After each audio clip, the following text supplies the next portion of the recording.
Hello friend. तो हम लोगों ने अभी तक 1813 के चार्टर्ड एक्ट को पढ़ा है। अब यहाँ से हम लोग 1813 से अब थोड़ा आगे बढ़ते हैं और आगे की जो एक्ट है उसे पढ़ेंगे।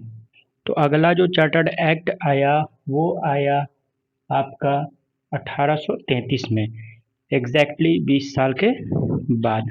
तो हम लोग पढ़ेंगे उसी चार्टर्ड एक्ट को, जिसका नाम है चार्टर्ड एक्ट ऑफ 1833। मतलब 1833 में जो चार्टर्ड एक्ट आया, अब हम लोग उसे पढ़ेंगे। तो पहले लिखते हैं हम लोग क्या, हम लोग इससे पहले पढ़ चुके हैं 1813 वाला चार्टर्ड एक्ट ऑफ 1833, मतलब 1833 का चार्टर्ड एक्ट। इस चार्टर्ड एक्ट में क्या क्या हुआ ये हम लोग जानेंगे। ये जो एक्ट है ये इसे हम लोग बोलते हैं कि सेंट्रलाइजेशन का जो काम था ब्रिटिश इंडिया का, ब्रिटिश गवर्नमेंट का, वो फाइनल था। मतलब अब यहाँ पर पूरी तरह से जो भी पावर है वो सेंट्रलाइज हो गया इस एक्ट के द्वारा। ठीक है, तो ये फाइनल स्टेप था toward centralisation of British India. यहाँ बहुत इंपॉर्टेंट चीज़ क्या किया गया, जो गवर्नर जनरल ऑफ बंगाल हुआ करता था उसे अ, उस उसको यहाँ पर बना दिया गया गवर्नर जनरल ऑफ इंडिया, और उसको सिविल और मिलिट्री का पूरा पावर दे दिया गया। ये पहली बार हुआ कि पूरे एरिया के ऊपर पावर दे दिया गया ब्रिटिश गवर्नमेंट को। और सबसे पहला जो गवर्नर जनरल ऑफ इंडिया बना वो लॉर्ड विलियम बेंटिक बना। और यही लॉर्ड विलियम बेंटिक जो था first last governor general of Bengal भी रहा, और first governor general of India भी बना ये। सबसे फर्स्ट थिंग हम लोगों ने देखा कि ये फाइनल स्टेप रहा। फाइनल स्टेप टूवर्ड्स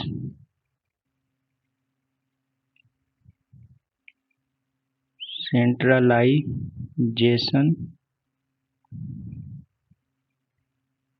इन ब्रिटिश इंडिया। ठीक है, और क्या हुआ इस एक्ट के through, made governor general of Bengal as, क्या किया गया, governor general of India, governor general of India. और पहला गवर्नर जनरल और last governor general of Bengal कौन रहा, वो रहा लॉर्ड विलियम बेंटिक। ओके, तो फर्स्ट गवर्नर जनरल लिख लीजिए, फर्स्ट गवर्नर जनरल कौन रहा, लॉर्ड विलियम बेंटिक। ठीक है, और ये last governor general of Bengal भी विलियम बेंटिक ही रहा है, इसे याद कर लेंगे आप। ठीक है, और इसको पावर दे दिया गया, गवर्नर जनरल को क्या पावर दे दिया गया, vested him all civil and military power, civil और मिलिट्री पावर इसको दे दिया गया। इसी एक्ट के थ्रू गवर्नमेंट ऑफ इंडिया को दे दिया गया पावर, जितना भी ब्रिटिश इंडिया का, जो भी ब्रिटिश इंडिया का टेरिटोरियल एरिया था उसके ऊपर। ठीक है, तो क्या किया ये, first time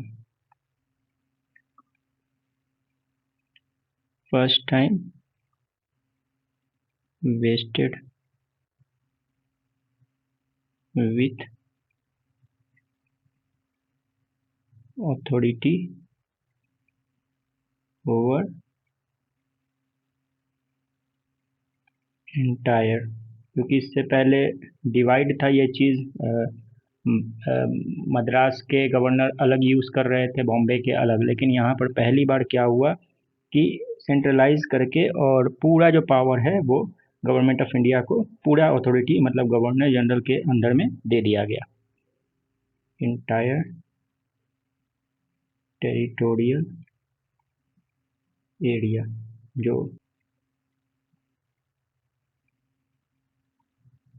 possessed by British, जो भी कंपनी यहाँ पर एरिया कब्जा करके रखी थी उसका पूरा पावर दे दिया गया सिर्फ और सिर्फ एक गवर्नर जनरल ऑफ इंडिया बना के उसके हाथ में। और इस एक्ट के थ्रू क्या हुआ, गवर्नर ऑफ बॉम्बे के का जो गवर्नर था और मद्रास का था उसके लेजिस्लेटिव पावर को भी छीन लिया गया, और गवर्नर जनरल ऑफ इंडिया जिसे बनाया गया उसको बहुत ज़्यादा ही पूरी तरह से पावर दे दिया गया, लेजिस्लेटिव पावर दे दिया गया इंटायर ब्रिटिश इंडिया के लिए। इससे पहले जितने भी लॉ इन लोगों ने बनाया उसे ये लोग रेगुलेशन कहते थे, लेकिन यहाँ से जो भी लॉ ये लोग बनाना शुरू किए, इन लोगों ने शुरू किया जो भी लॉ बनाना यहाँ से, उसे इन लोगों ने एक्ट बोला।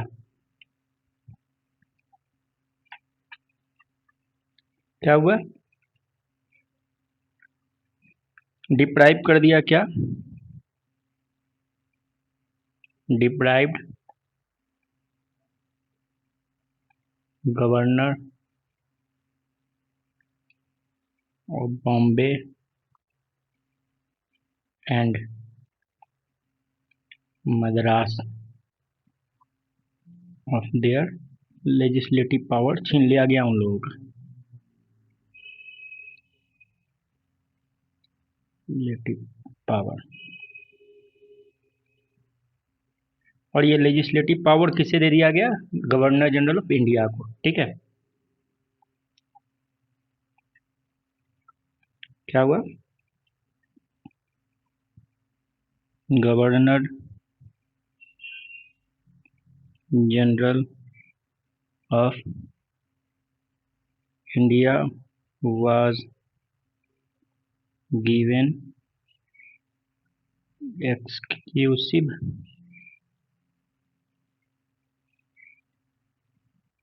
legislative power for entire British India।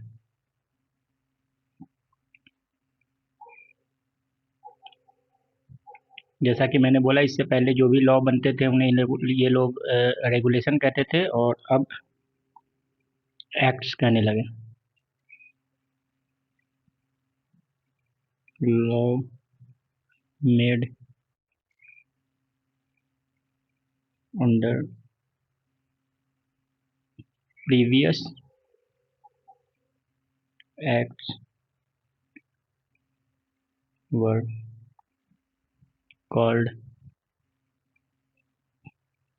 Regulation बोला जाता था, और अब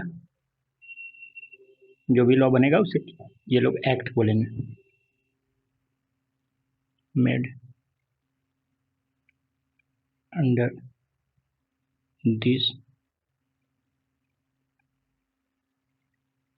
कॉल्ड एज एक्ट, ठीक है।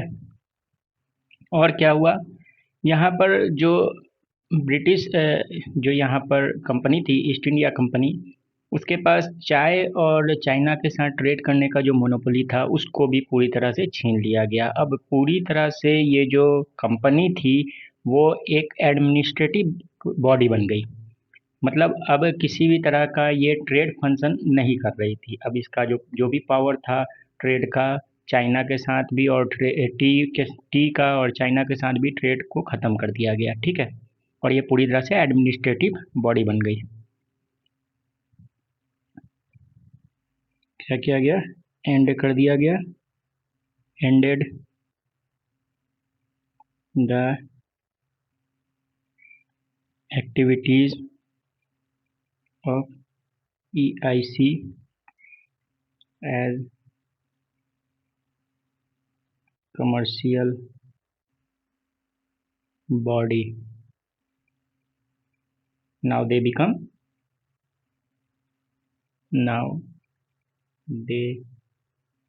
became purely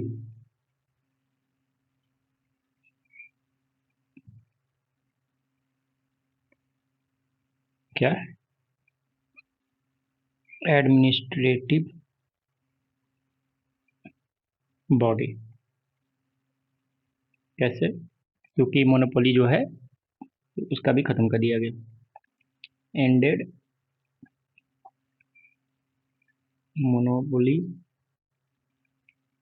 even in T and trade with China. तो अब ये पूरी तरह से एक एडमिनिस्ट्रेटिव बॉडी के रूप में काम करने लगी। कंपनी के द्वारा जो भी एरिया पोजेस किया गया है, जो भी एरिया अपने कंट्रोल में रखा गया है, वो बोला गया कि ये जो एरिया है ये एक ट्रस्ट है फॉर हिज मैजेस्टी, मतलब ब्रिटिश क्राउन का ट्रस्ट के रूप में ये कंपनी अब यहाँ पे है, उसको देख रेख करने के लिए। तो क्या किया गया? बोला गया कि company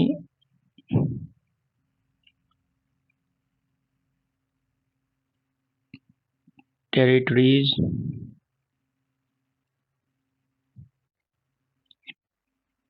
in India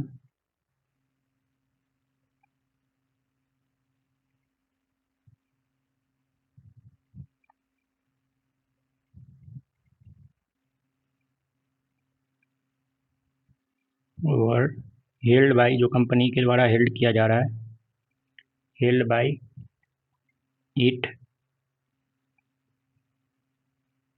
in trust for his majesty, his majesty.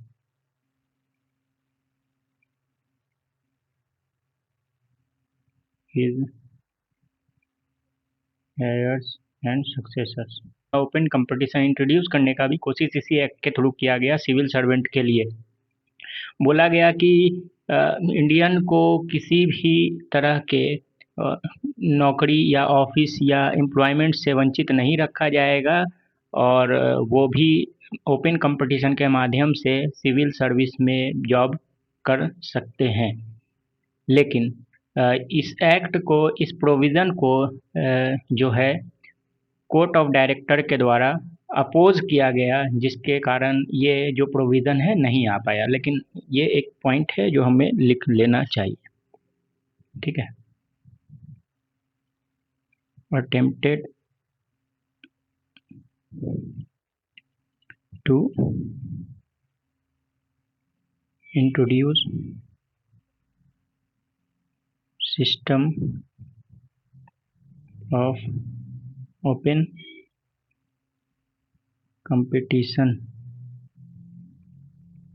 for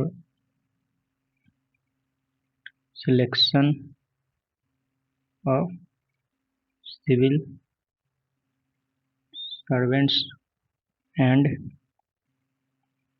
stated, बोला गया कि stated that Indian should not be debarred from holding any place, office and employment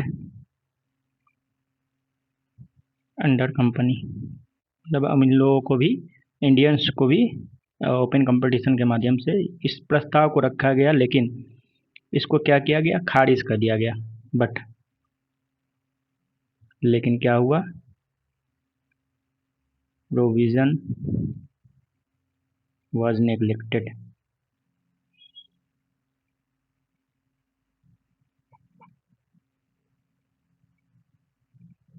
Neglected after opposition from court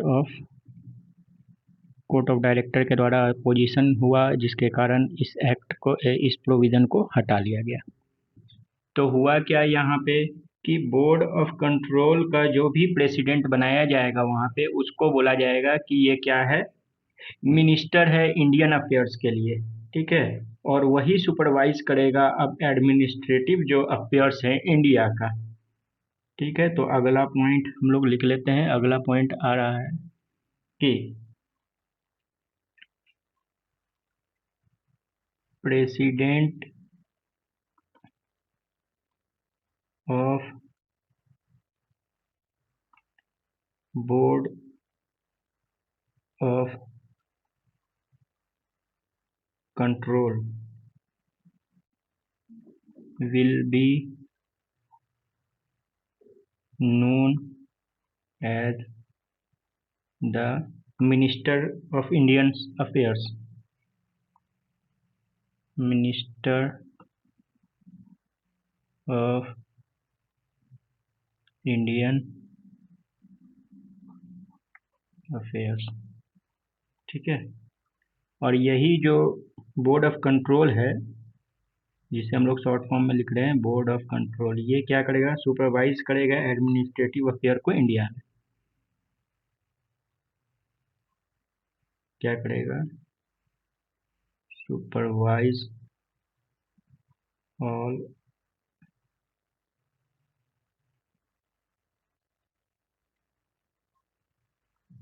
administrative affairs of India, ठीक है। Governor general of India और उसके council को government of India बोला जाएगा, ठीक है। यहाँ से बोला जाएगा governor general of India and its council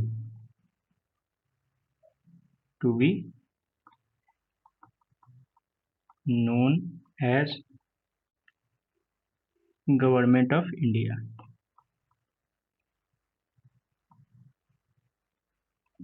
अब यहीं से रियल कोलोनाइजेशन का शुरुआत हो गया ब्रिटिशर्स का। ये लोग इंडिया में अब फ्रीली सेटल हो सकते थे, okay. Beginning of real colonisation,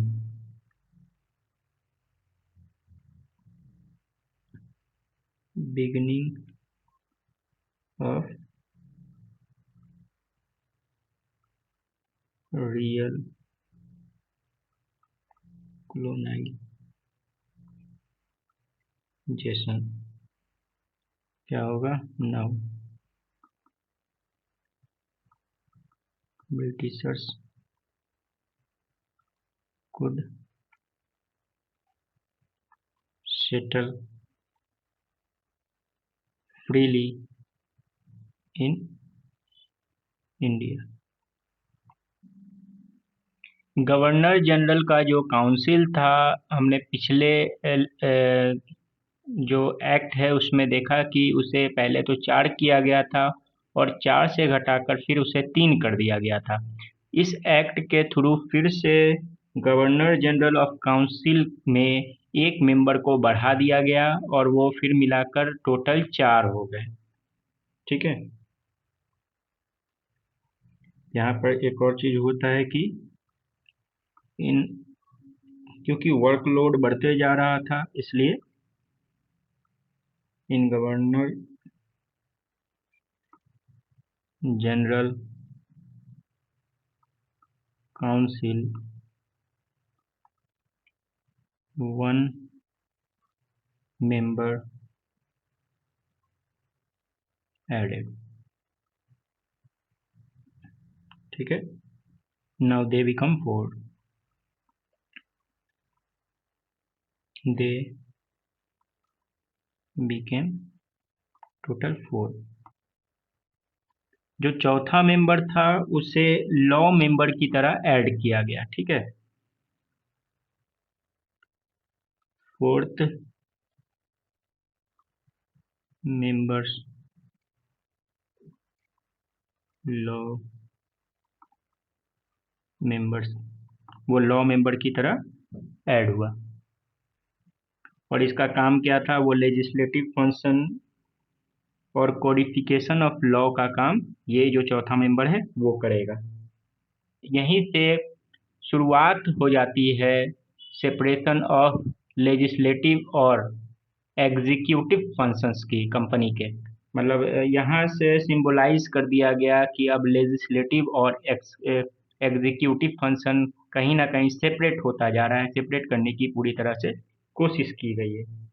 और अब यहाँ पे जो सेंट्रल एग्जीक्यूटिव काउंसिल थे उनके द्वारा जो भी कानून बनाए जाते थे उन्हें भेजा जाने लगा ब्रिटिश पार्लियामेंट में। ब्रिटिश पार्लियामेंट उस लॉ को पास करती थी, उस तब जाकर वो एक कानून और एक्ट बन जाता था। इससे पहले इन लोगों के पास अपना खुद का पावर था। एक तो इस एक्ट के थ्रू क्या हुआ, symbolising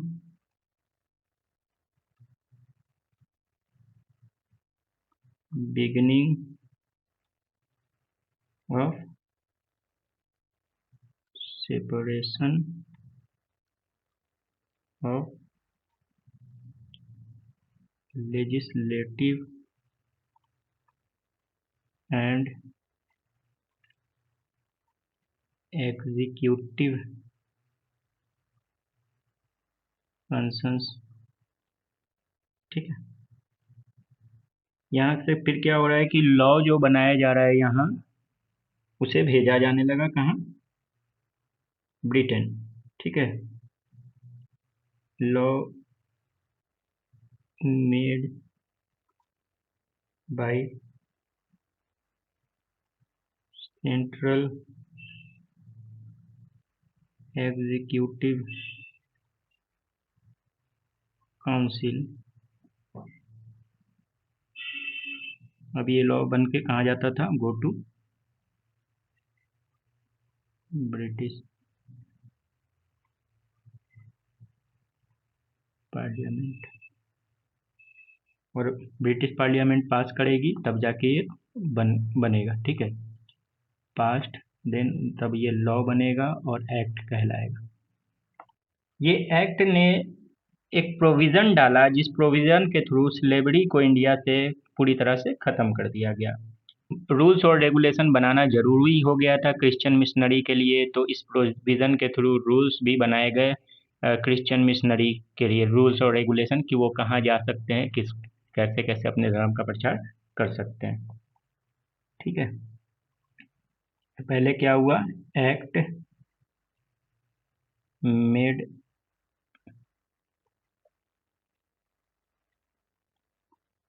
provisions for abolition of slavery in India। और क्या हुआ,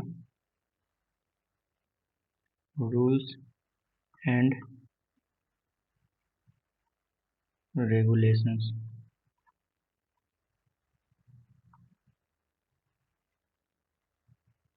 regarding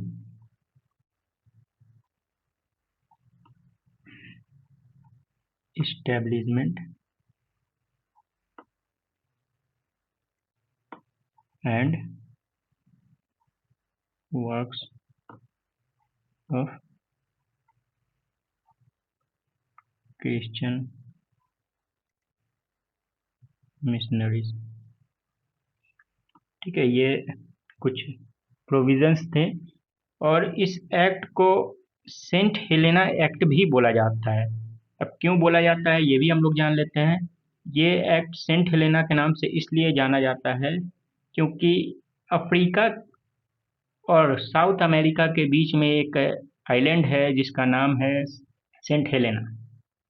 1659 में ब्रिटिश गवर्नमेंट इस आइलैंड को पोर्तुगीज से लेती है और 1673 ईस्वी में डच जो है वो ब्रिटिश से ये आइलैंड कैप्चर कर लेती है, लेकिन ब्रिटिश वापस से इस आइलैंड को अपने कब्जे में ले लेती है।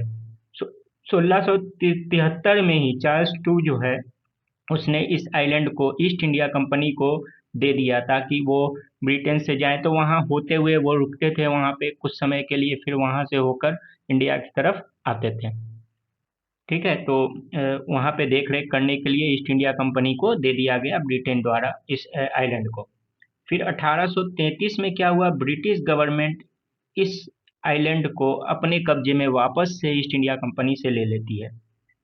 ठीक है, इसलिए इस 1833 में ही लेती है, इसलिए इस एक्ट को सेंट हेलेना एक्ट के नाम से भी जाना जाता है। इसी आइलैंड पे 1815 में नेपोलियन को बंधक बनाकर रखा गया था ब्रिटेन के द्वारा, और 1821 में यहीं पे नेपोलियन मारा जाता है। ठीक है, तो एक छोटा सा पॉइंट आप लिख सकते हैं कि this act is also known as this act also known as Saint Helena act. Saint Helena क्या है, अब सेंट हेलेना एक आइलैंड है, island between Africa and South America के बीच का एक आइलैंड है। ठीक है, तो यहाँ पे हमारा 1833 का जो एक्ट है, चार्टर्ड एक्ट है, वो खत्म होता है और इसके जस्ट बाद 20 सालों के बाद फिर से एक एक्ट आता है 1800 चार्टर्ड एक्ट ऑफ 1853, जो हम लोग आगे देखेंगे।